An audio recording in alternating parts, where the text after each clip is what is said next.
All right, welcome to part two. And in this part of the 5 principles for success, we're talking about principle number 2, sensory acuity. And if you have sensory acuity, you might be able to tell that I had something caught in my throat right there. Excuse me. Too much iced tea.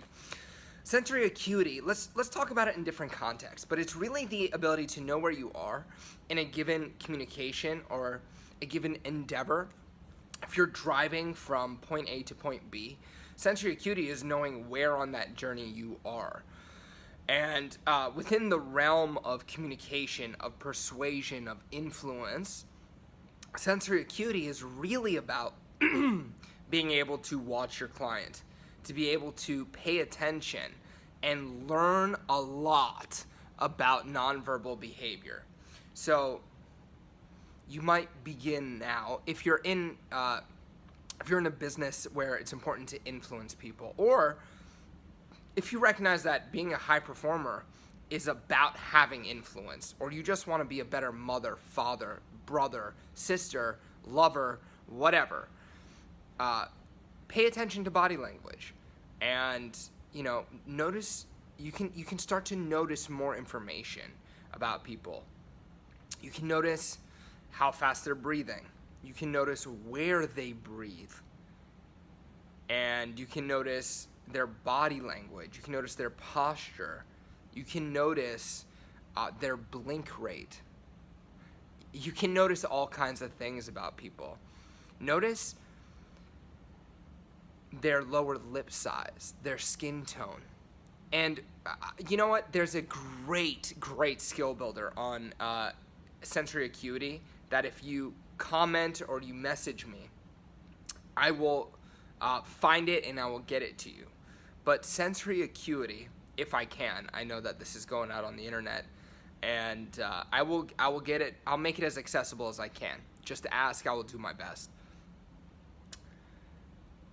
Sensory acuity will allow you to know when someone is being incongruent with you, when they're lying to you. As a coach, it tells me when I ask my client a question, have you made that change? And they're uncertain about it, they're incongruent about it, I know. And that lets me be a better coach. In sales, sensory acuity will tell you when your customer's ready to buy, when they're uninterested, and maybe you should take a different tact.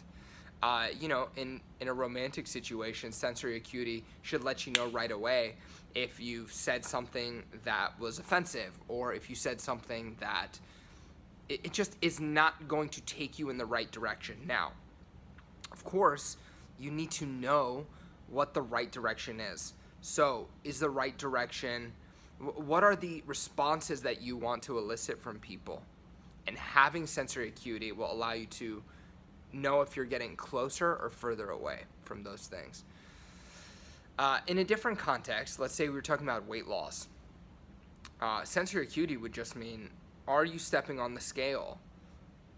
Are you wearing those clothes that you want to be able to wear? How are you going to measure your progress? And are you measuring enough so that you can actually take new action? Some people don't like to step on the scale every day. I do. I know that when I step on the scale every day, it holds me accountable. I know exactly where I'm at, and it acts as a biofeedback mechanism that allows me to move closer towards my ideal goal faster.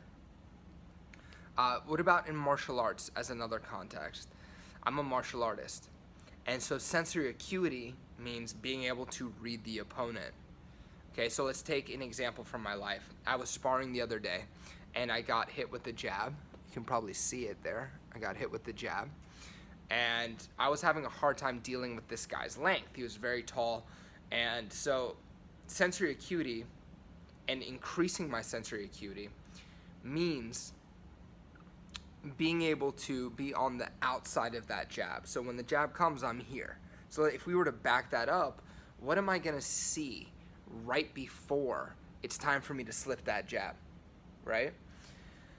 Having that type of sensory acuity will allow me to obviously be better, and it allows you to change what you're doing.